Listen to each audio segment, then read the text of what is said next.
Nick Durr, welcome to the show. Good to be here. I'm very, very happy to be here. Thanks for having me. I'm so jealous of you that you get to stay outdoors while all of us are stuck indoors. Yes, this is the ideal situation for me. There's a little lake house here on the lake, mountains and trees. It'd be the perfect place for me to be right now during the situation going on globally. Is that a place you've been? No, it's not. It was a free stock uh, image. But now it's someplace you'd like to go. Oh yeah, yeah. I actually did a Think Week in the beginning of March, but it was in Idlewild. Have you been there? Idlewild. Is it the one in New It's like Jersey? no. It's in California. It's like maybe an hour south of Palm Springs, but it's in the mountains. It's famous for like Astro Camp. A lot of people in like Oh high yes, school I go to. haven't been there. I drove by, the general vicinity, but I didn't really. Okay. Yeah. Yeah. I mean, it was not exactly like this, but something similar. But yeah, I discovered how much I enjoy being in nature and in quiet and all of that. So this background gives me a little peace of mind. That's awesome. Yeah. So superhero, tell us your origin story. Yeah, so I am a vlogumentarist and a financial coach. So vlogumentarist is a term that I didn't necessarily make up, but when I looked at the type of stuff that I like to shoot for video, it was the vlog style as well as documentary style because I feel like that supported the style called cinema verite, which is the truth in cinema. And so I consider myself a vlogumentarist. That's what I like to shoot when I'm working with entrepreneurs, solopreneurs, and then just small business owners who really want to share their message.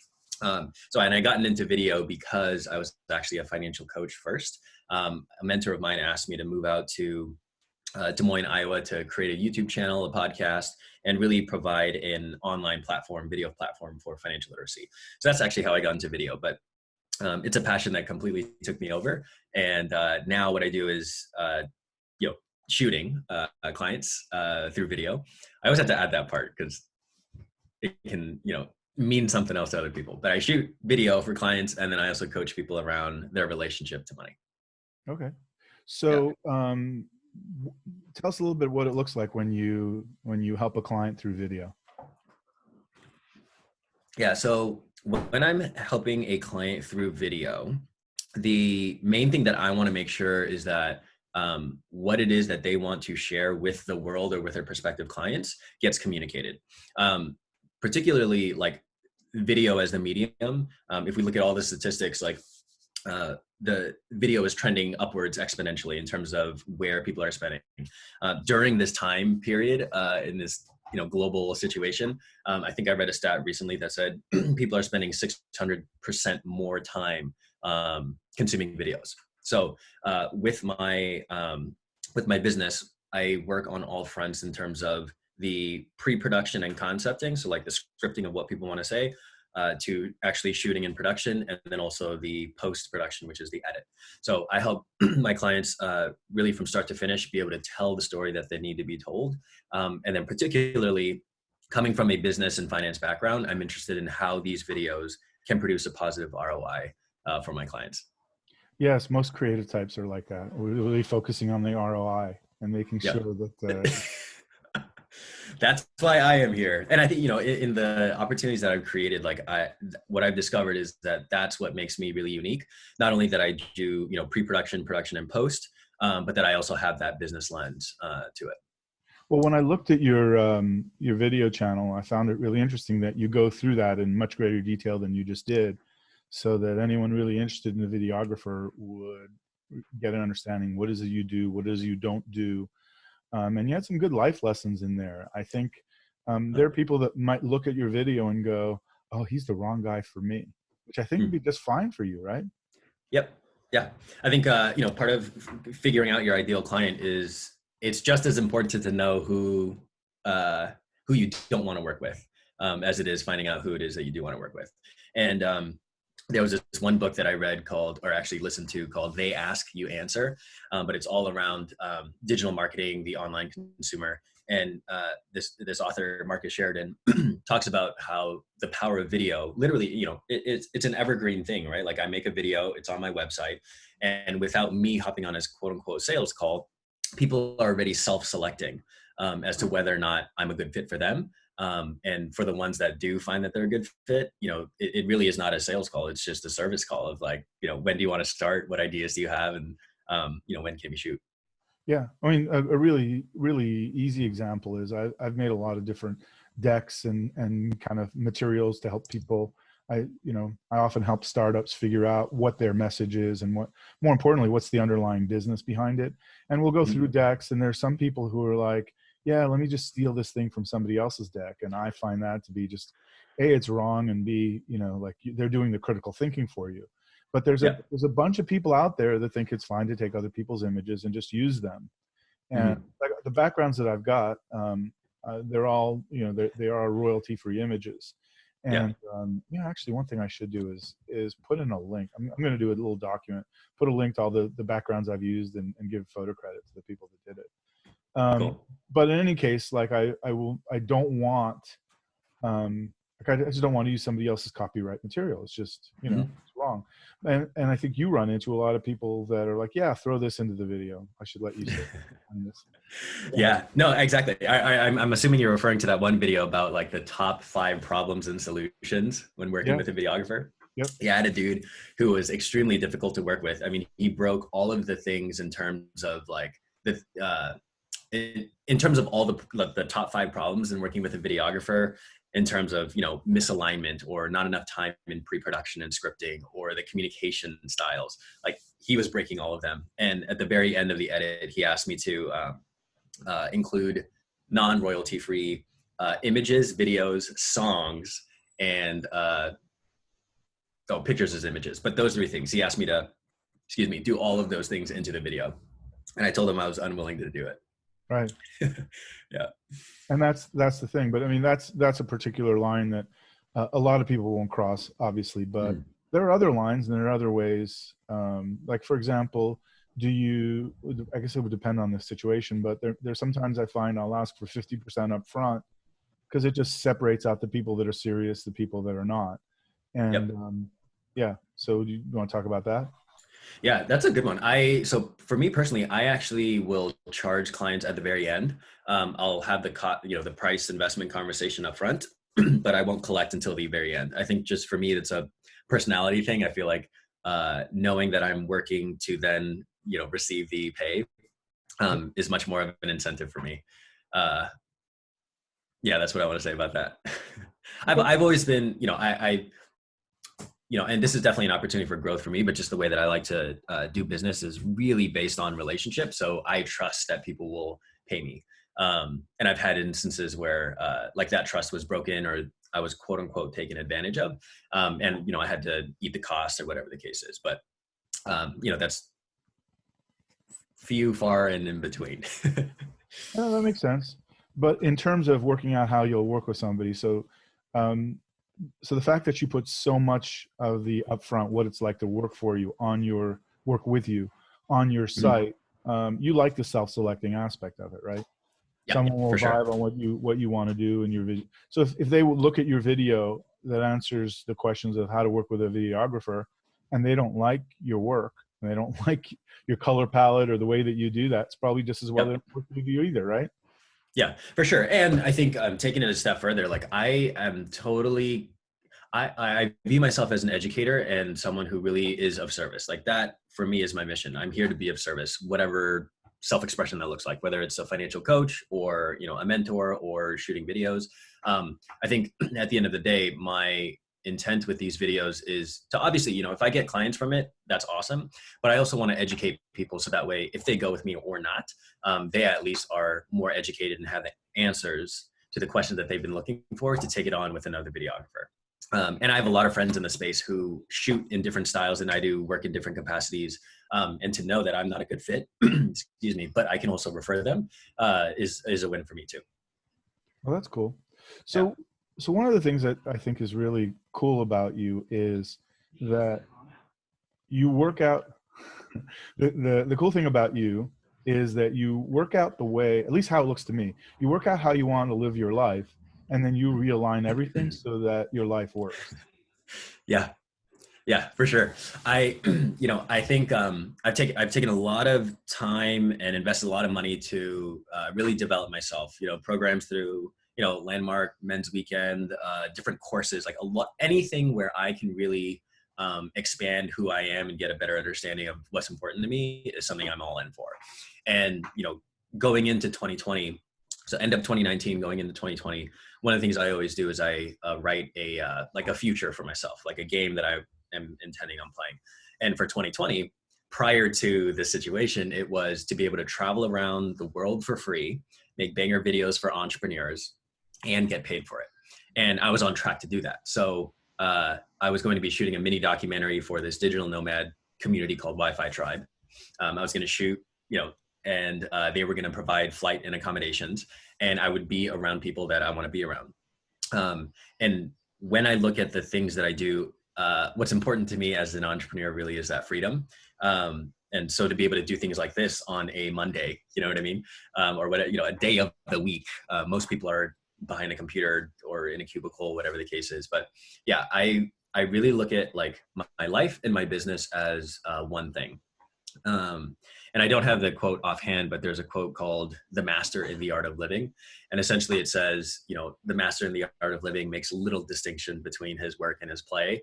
To him, he's always doing both. So I do have a lot of people who reach out to me and say, like, I have no, like, you just go to music festivals and you're on a whole bunch of flights and you get to talk on, college campuses and you shoot videos. And sometimes I feel like it is not really like a working traditional life. I know that I'm an outlier in that sense. Yeah, you're kind of like a rock star for a living, at least the lifestyle of it. Minus all the probably all the drugs and partying. I would say rock star in the sense of like not the traditional rock star, but I guess an entrepreneurial one. I'll take that on. Well, that's good.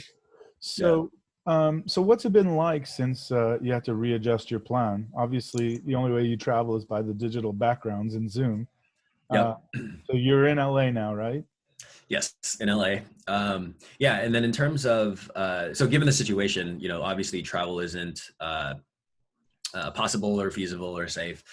So I've kind of come to terms and really accepted that I'm going to start traveling in 2021.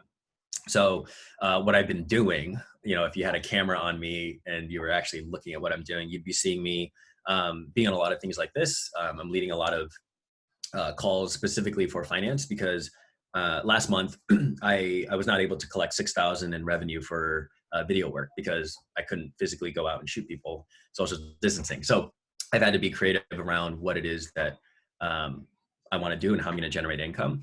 And so I'm grateful that I have the financial coaching aspect of my business. So I've been doing a lot of Zoom calls, talking to people one-on-one, and I've been doing a lot of biz dev for video work. So the videos that I have on my website, pushing it out on LinkedIn, Facebook, Instagram, and kind of just, massaging those relationships. So that way, once the thing is lifted, we're hitting the ground running.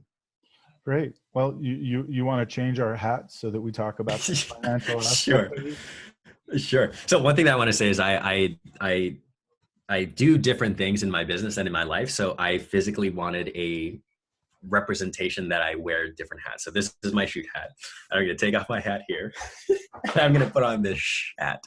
Now, one thing I want to say is the quarantine will make you do funny things. I actually allowed my brother to cut my hair, and we didn't have the appropriate tools, but I'm not going out to see anybody, and I personally don't care. I think it's really funny.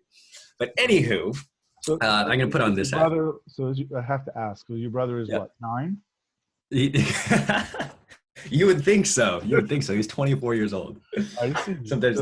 So my next question would be, was he doing it on purpose, or does he, Well, to be honest with you, I thought that, so I use an electric shaver. I don't shave with a blade, traditional shaver. Yeah. So I thought that the electric shaver would be able to handle my hair, but I didn't realize you needed the clippers. So we started and then realized it was insufficient.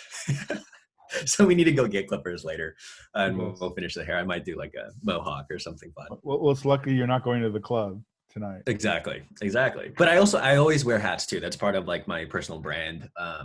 If you look at any video or photo of me, I'm usually wearing a hat. So I want people to be able to recognize that he's wearing a hat. So I always have the hat to cover my, whatever. Your haircut, such as it is. So I switched my background to money, money, money, which is, as I told you earlier, this is when this background is what I think of when I think of you. So.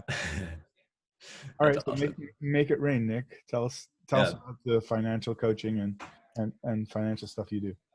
Yeah. So where do I want to start? So I studied finance in college. Worked at a portfolio management firm shortly after college, and I realized that I didn't want to be behind a desk all the time. Excuse me. And so then I found the world of financial planning, which is actually dealing with people one-on-one. Because in the portfolio management firm, I was working with big companies, nonprofits, endowments, and I couldn't see the difference I was making. So I got into financial planning, but even there, I saw the gap in the marketplace in the financial industry, because I was working with people in their 50s, 60s, and 70s who were about to retire or already retired. And as a millennial, like I just didn't feel really connected to the difference I was making, especially when I saw my peers around me who were, graduating college, had student loan debt, looking to get married, buy a home, changing jobs to really find what was important to them. And I saw a gap in the marketplace in terms of the demographic I could serve. And so taking my financial planning experience, I actually gave up all of my licenses to trade stocks and sell products and manage money to be able to work with people in my demographic and really transform their relationship to money. So what I mean by transforming their relationship to money is that in the traditional advisory space, the conversation typically goes, one, do you have money? If you don't, I'm not interested in talking to you. But if you do, let me manage your money so I can collect 1% for the rest of your life. And I just saw that there was a gap in terms of like actually putting clients' needs first. People don't actually put it that starkly, do they? It's in the background if you listen carefully. I've had so many people who are just like, and when I say people, I'm talking about people who are in a demographic similar to mine, where it's just like, one, they don't trust financial professionals. There was a statistic where it said people trust politicians more than they do financial advisors. So If you just think about that, and I'm like, I don't trust politicians, right? Especially looking at stuff going on. It's just like, I mean, there are some you can, but others are just like, what is going on? But as it relates to money, and especially when you get to the big money, hedge funds, private equity, stuff like that, it's just like, there's a whole world, like you or me have no idea what's going on. Long story short, like I saw that there was not only just in the demographic, but also the conversation missing around people's behavior, psychology, and relationship to money. So a lot of the work that I do really is examining people's inherited conversations about money, meaning the ones that they were brought up with, whether that's from their parents or circumstantial, examples like money is shady, or it takes money to make money, or money is hard, money is for the greedy. All of these like limiting conversations that we have no say over actually impact what is possible and what is not possible as we get older and live our lives. And so I wanted to really tackle that behavioral approach for my clients and really make sure that they have a true connection to why money is important to them and the role that it plays in their life. All right. Can we put the slow-mo camera on this for people that have no idea what we're talking about? Yeah. So what I mean specifically is, so give one of the frameworks that someone might have grown up with that's limited about money. So, So as an example.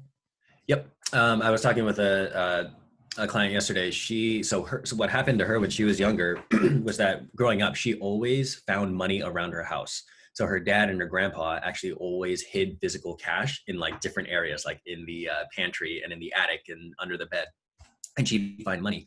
And so for her, she realized that her parents did that because they were afraid that it would disappear. So they wanted to have physical cash and they hid it around the house. So for her, growing up, what she told herself was that money is mysterious and is something that could be taken away from her. very easily. So how it has impacted her life is that she actually resists and is closed off to money, because if she gets money, it'll get taken away from her. So there's this vicious loop and cycle that is actually stopping her from earning and generating and keeping a lot of money. For me personally, I was 6 years old, and it was a Thanksgiving party with all my cousins and relatives and aunts and uncles. And my mom asked me in front of everyone, she's like, Nick, where does money come from? And I pointed to my dad's back pocket where he kept his wallet, and everyone started laughing. And I'm 6 years old, so I have no idea what's happening, but I felt really, really embarrassed. And I told myself that there's something about money that I don't understand. And so growing up, subconsciously or not, what I was telling myself was that money is confusing and I don't understand it. There's something I don't get about money. And go figure, like how our past incidences around money, whatever the case is, you can either prove that story and interpretation or fight against it. So for me, I chose to fight against it, right? I majored in finance in college. I'm a financial coach, go figure, and I help other people really understand their relationship to money. So that's just the role that I took. But I saw it really clearly after like digging into my relationship to money that that's what was there. Okay, so let me see if I'm not going to put words in your mouth, but Yep. what I'm hearing you say is that before you go and you work out for this person's particular situation, how much money they should save, what their budget should be, help them kind of figure out a framework. First, you talk to them about what their relationship is to money, so that you can kind of disentangle any ideas they have that are going to just sabotage them no matter what plan you come up with. Yes. Yes? Well said. Okay. Yeah. So, and then from there, really create why money is truly important to them, not society or their parents or their partner. Classic example is I was working with a recent college grad. She's a hotel receptionist in Phoenix. And when I first asked her why is money important to her, she said, because it pays the bills and it makes the world go round. Right. And for 99% of the world's population, like that's a very valid answer. But as we started to peel the layers of the onion back, and I asked her, why is that important? And why is that important? What she ended up coming up with was money's important because it would allow her to buy a plot of land in Montana and open up a dog rescue. So that way people and families looking for a four-legged creature and new member of the family can actually go there versus going to like Petco, for example. And so now when she goes and works behind, the desk at the hotel, like she has a purpose that she's living into versus just making the world go around and paying the bills. okay. So when I first met you, you were giving a lot of these talks to colleges about these issues. Yeah.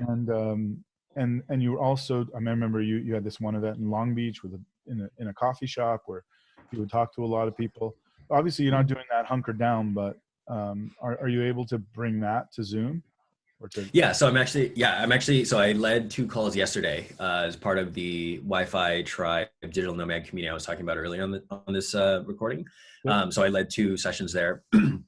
But I'm also going to, so for that Long Beach coffee shop one, I am going to create and record a Zoom recording so I can share it and put it on YouTube and stuff like that. It's really, really powerful stuff. It's money is a taboo topic, and the stereotype is that it's old, male, pale, and stale. Like it's for those people. Right. And I am nothing like that. I'm, young, hip, Asian, and cool, I like to think, especially with this haircut. Well, all the kids are gonna mangle their hair now just to be more like you. That would be funny. Trending. Yeah. So particularly, what had me start this set of conversations was this reminds me a lot of 9/11, only more so. Like the world has changed. And the thing that I didn't realize in 9/11 that I'm realizing this time around is it's actually us that's going to help us out of this. And maybe the lucky thing of having gone through a crisis, 20 years ago is maybe we're quicker to realize we're in a certain kind of crisis and learn from it quicker and not wait for the government or someone else to help us figure this out. We've got all these tools, we're interconnected. And I thought, I know so many great people. Let's start talking about this. So Yeah. given your two hats, your creative hat and your money hat, what is it you think people should be thinking about in terms of what should they be doing while they're in quarantine, and what could they be doing to get ready out of it? Yeah.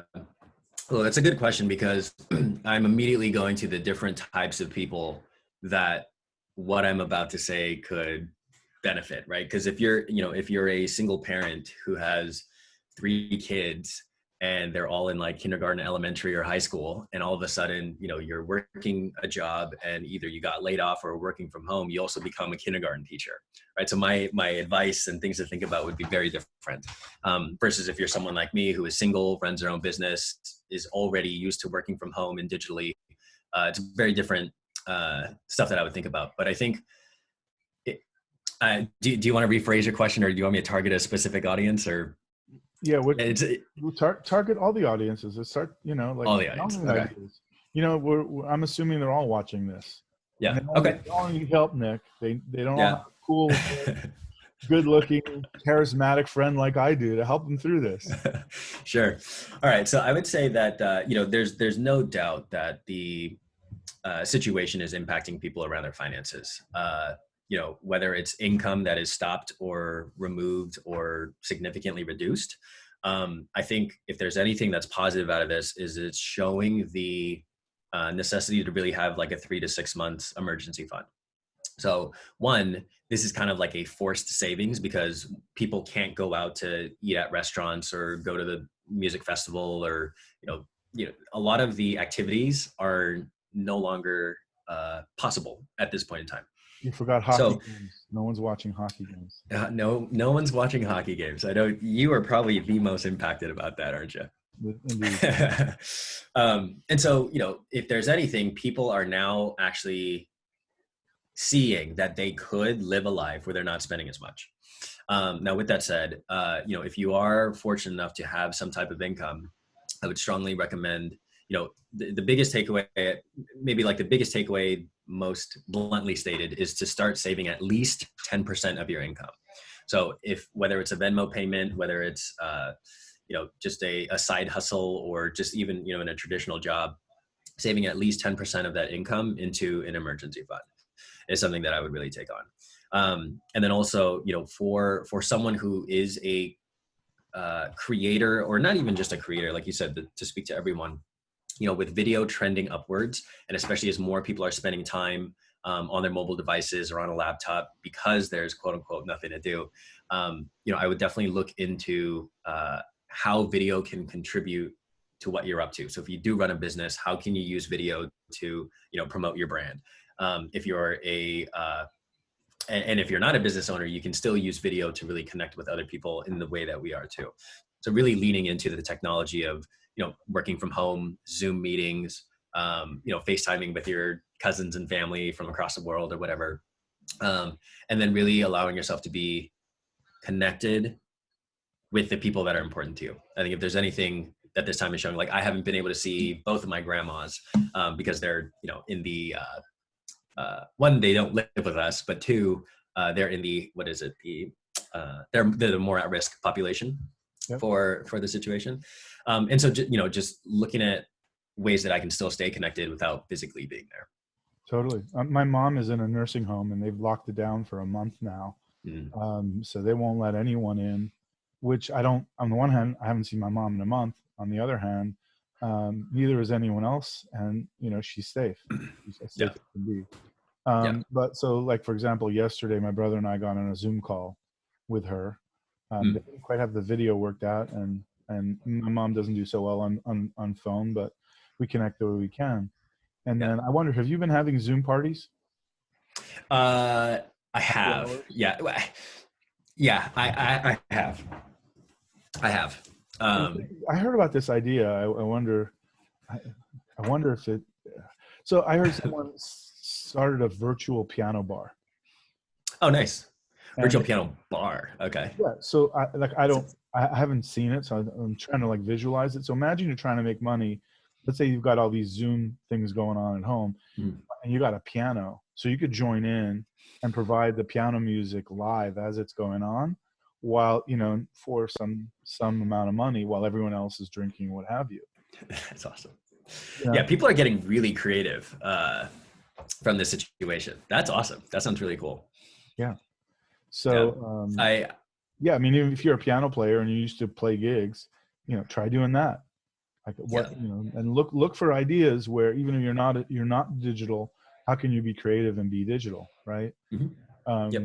Yeah, but something Yeah. with birthday parties, something around get-togethers. I mean, I don't know, but everyone's got to make a living, right? Yeah, for sure. And I think I forgot who said it or where it was from, but I think in times of crisis or in times of like real quote unquote constraint is when creativity really is possible and when it really flourishes. So I've seen people, all around the world just do creative things. Like there was a guy who was like wanting to date this girl, so he actually bought a bubble suit and like went to her house and went on a walk, and he's in a suit. There's one guy who postmated a meal for the girl, and then they Skyped via dinner. Um, just this past weekend, I'm huge into the music festival scene, and so they had a digital music festival where all the artists were actually playing from their living room or at home. And I think at one point there was like 65,000 people like just live streaming. So yeah, there definitely are ways to connect with people via Zoom and not just Zoom, but just like, Skype, Ring Central, whatever the case is. I've been reading about the whole Zoom like privacy stuff, so I have no idea what's happening in there. Yes, well, Talk about. I could actually. So as you know, my day job is healthcare, and in healthcare, the standard tools are WebEx and GoToMeeting because they have end-to-end encryption and just generally more, corporate button down that way. What Zoom is or was is cheap and easy. But the problem with the scaling, as you can see, is there's a lot of Zoom bombing going on.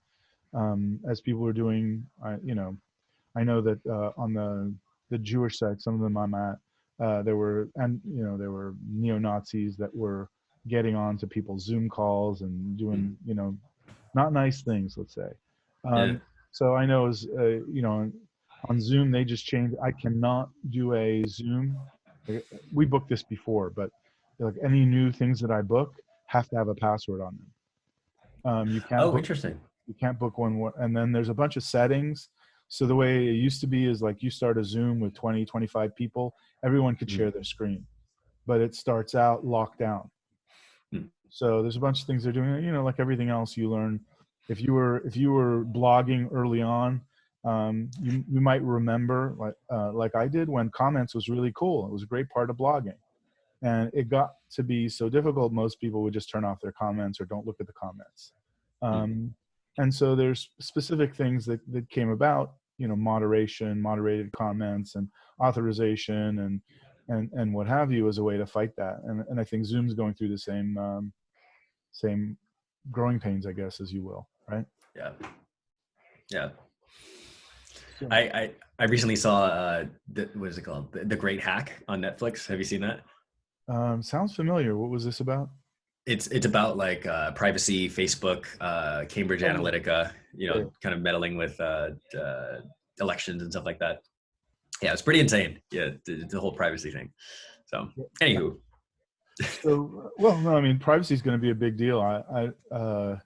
The needs of syndromic, syndromic surveillance is. Am I using one of those big words? So, if you are trying to deal with epidemics like we are, so you're trying to see throughout the population how the disease is progressing. And there are a set of tools. So if you take a look at some of like Taiwan is right next to China. And they share a lot of, there's daily flights going in and out. They share a lot of things. But it's done really, really well in COVID. Well, part of the reason is, we have a mutual friend, Yinton Chu, who was on episode 2 of this show. Recently flew back to Taiwan to be with his family, and I'm texting with him. He's in lockdown right now, and that you go to the airport. You basically, you've got a mask. They've got a cab for you that's specially designed, so you're not going to get infected. You get in there, you go to the place that you're supposed to be staying, and then you got your cell phone, and they're surveilling you if you leave the Mm. house, they will find you, right? Wow. So they've had very, very few, they've managed, their lives are more normal than ours are. Mm. The flip side of that, though, is their culture is very cooperative.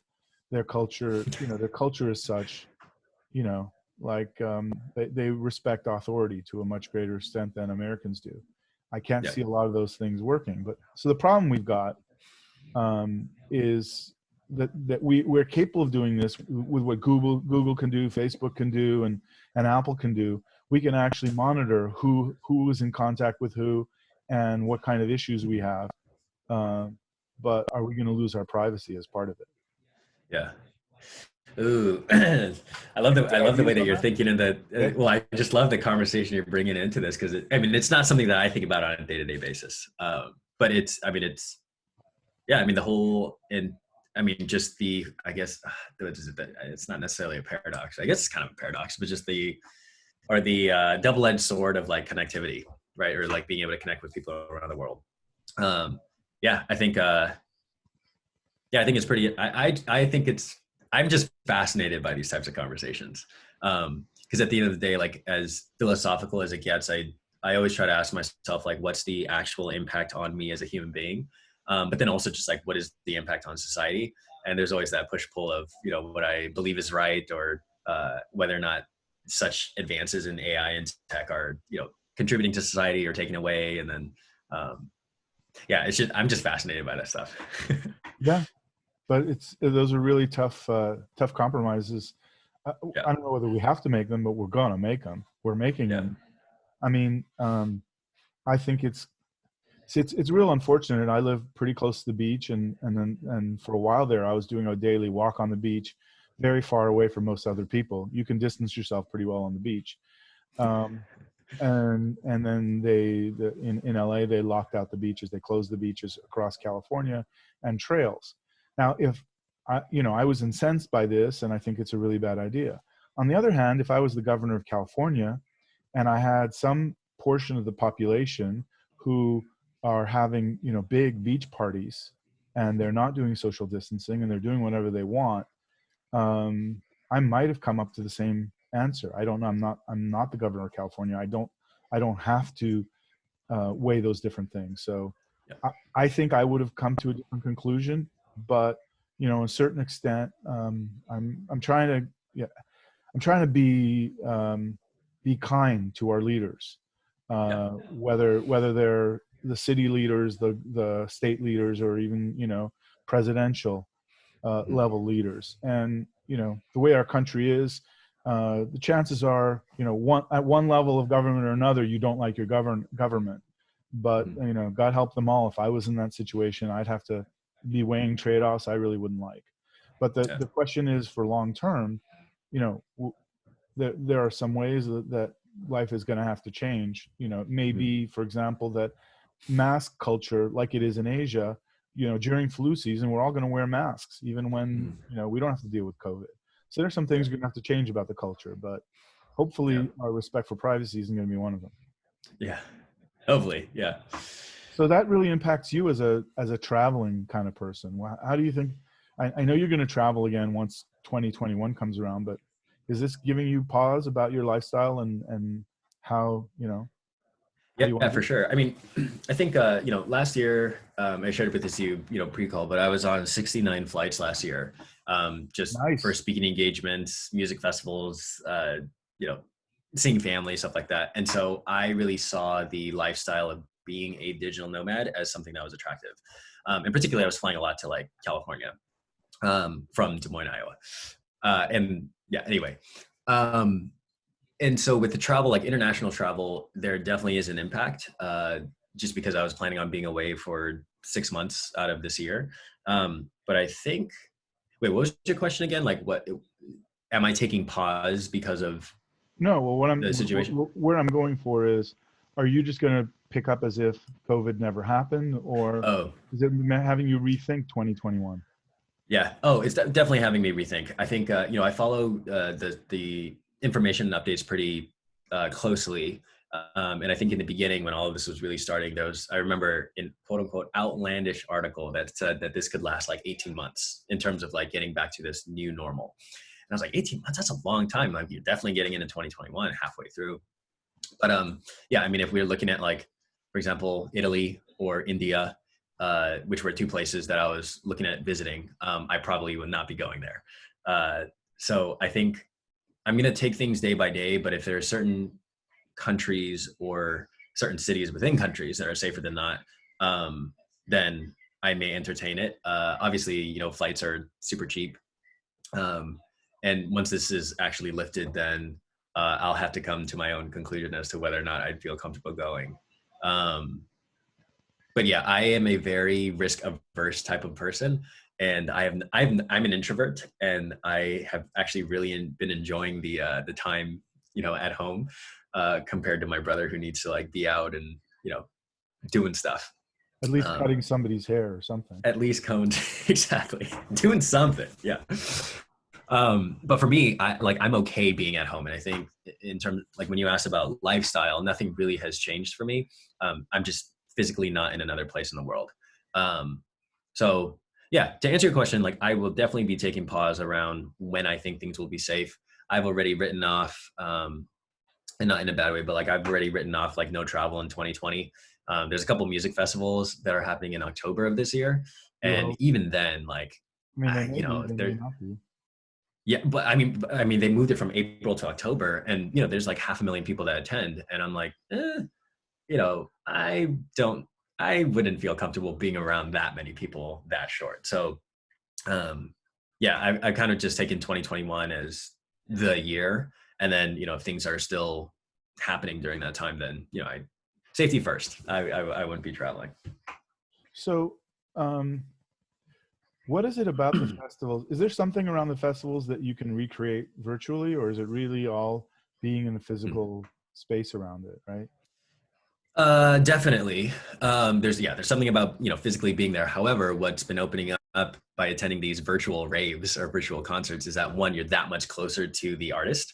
Because, you know, sometimes if you're at a huge festival, you're standing super far away and you can't even see the person unless it's on a screen.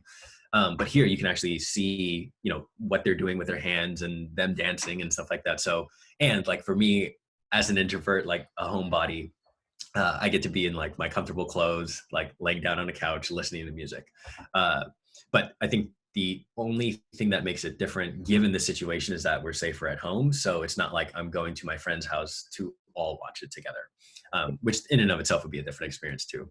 Well, if I'm, you know, if I'm one of these digital, like Zoom or like Skype or what have you, how I would do it is let's say you pay your money, whatever the amount of money is, let's say $50 for the festival.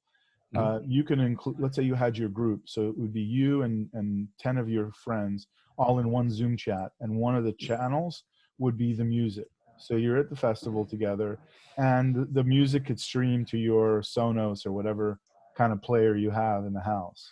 And then, so you're together with those friends and the festival. I don't know, there might be something like that, but. Yeah, I think there's an app called House Party or something like that, but you can like, yeah, you can like join different things. I mean, it's kind of like what you're talking about with the virtual piano bar, right? Like people just kind of hop in. Yeah. Yeah, people are getting really creative. Like I said, I think it's really cool. Well, not to harsh your mellow, but in an earlier episode we had an epidemiologist on, and you know, we'll show it in the show notes. I mean, you can see it, but Steve said, like, we were just talking about how soon would things get back to normal and what normal would look like. And part of the issue is, like, if you're going to have a festival, you still going to need the social distancing, unless we've got a vaccine, which could be, who knows how long it'll be. You know, it's one thing for certain things to get back to normal. It's another to want to have, it's another, Steve Lyman, the epidemiologist, was very clear about it. And I don't want to give anyone bad information, but the basic problem is, on one level, it's things that are safe to do, and others, there's certain things, like if you're going to have 20,000 people under one roof sharing, you know, bathrooms and food and just like bumping into each other, breathing the same air, It's just, you know, there's a level of danger that's different than if you're going back to work with, you know, the same 20 people, you still have some appropriate distance, you're doing more video conferencing. That's a different level of normal. Yeah. So, you know, like it's starting, I don't know where everybody else is, but where I was going through, like, oh, you know, as soon as this stuff gets better, things are going to get back to normal. And I don't see normal like it was in 2019. I don't see that happening in 2020. Yeah. And some parts of normal will never happen again Mm. until, you know, like the kinds of things I'm thinking about is designer masks. And like Hmm. someone comes up with like really good filtered masks that look cool, or, Yeah. you know, I've seen things, my brother's really big in the disability community. So I've seen things like transparent masks so that you can read lips and what Hmm. have you. So I don't know. That's pretty cool. Don't want to bum you Yeah. out. Yeah, no.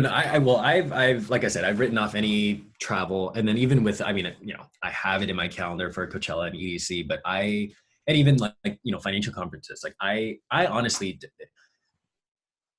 I am an optimist, but I'm also a realist, and I don't think that anything is really going to happen in 2020.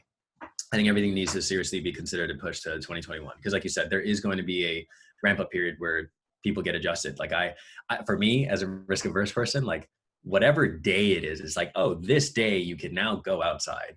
I'm going to wait at least another month, you know, just to see what's happening. Like I'm totally cool being here inside. Um, and you know, they talk about second waves and stuff like that. And so, yeah, I think, you know, it's better to be safe than sorry. And, you know, I'm, like I said, I'm okay with, if you told me that at the end of 2020, you know, if we're celebrating New Year's together and we're exactly like this, and I'm in my room and you're in, you know, where you are, I would be totally okay with that. I've, you know, It's a date. accepted that possibility. It's a date. Okay, sounds good. I I may love have a it. beverage of my choice though. Okay, sounds good. I will too. I will too. That's beautiful. Yeah. So what else in your crystal ball? What else do you see that's coming up that people should be looking out about? What? Yeah. I think the most interesting thing for me is really like the digital nomad remote work that is going to be, you know, because people are, so I'm just going to kind of spew like thought process.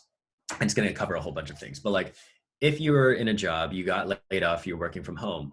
If you're working from home, then there's a whole conversation around, oh, can I continue working from home, which would reduce overhead from the business side. Or if you lost your job and you're a freelancer, then the gig economy is going to, you know, have millions of people who are now in that industry.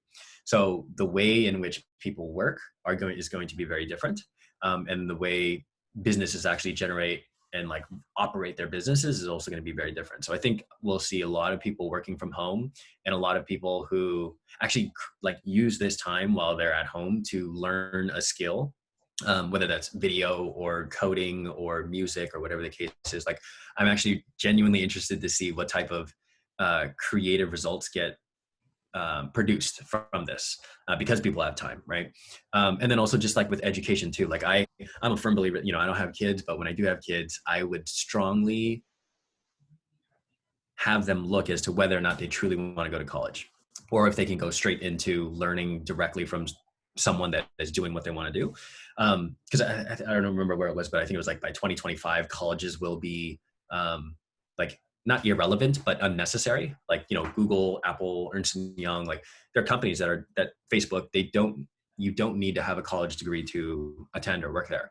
So I think with, you know, high schools, elementary schools, colleges doing things online, I think it's going to completely shift the education industry, as well as the student loan like debt crisis. So there's just like it's a ripple effect of everything. So I think I've read a bunch of analysts that say that this is going to pop the higher education bubble. mm, If you're a parent that was paying, I don't know, pick a number, $10,000 on the low end and 50,000 on the high end out of yeah, your savings to fund this, and all of a sudden your little business that your grandparents passed you is now in crisis. Are you going to tell your son or your daughter, you know what, why don't you stay home for another year and learn online while we rebuild, because we can't afford to send you anymore? yeah, I think a lot of schools are going to go out of business. But you were yeah. saying. Yeah, no, I mean, to your point, I think that it's a very valid point. And I, I think more than anything, I'm excited about what positive things come out of this, even with like climate change and dolphins, being seen in Venice and all of that stuff. It's just like, there is a rebirth and a connection to like humanity newly. I mean, even just in the YouTube space, there's a lot of vloggers or people who were vloggers then transitioned to something else, getting back into vlogging because they obviously have nothing to do. But people are really being mindful of like the stories that they're telling and how they're connecting with people. So I think the way in which we communicate, the way we connect from this crisis is going to be much more humane. And I'm excited to see what comes out from it. Yeah, that's awesome. Yeah. So what is it you'd like to leave our audience with? Yeah. So there's a few things. I mean, with the different hats that I wear, I think, and given the situation, being responsible for that, like, I think now is the time to really like examine what's important to you, whether that's relationships or a career or a passion. For me, I'm diving into video work or not video work, but I'm diving into video and how I can develop mastery in certain skills. And then particularly around finance, like, it's an opportunity for you to look at really why money is truly important to you and start to kind of just look at how your relationship to money is positive or negative. I think, with like taxes being pushed off and small business loans that are available and just, rent and mortgage, like the whole finance industry is kind of being like, shifted on its head. So it's an opportunity to really like create what you want your financial future to be. And I think that that's what I want people left with, particularly on this episode, is to really start thinking about your money, because nothing really is guaranteed, as this situation has showed us. And it's important to be able to like have a emergency fund, and then also have the room to be able to really connect to like what's important to you and the role money serves.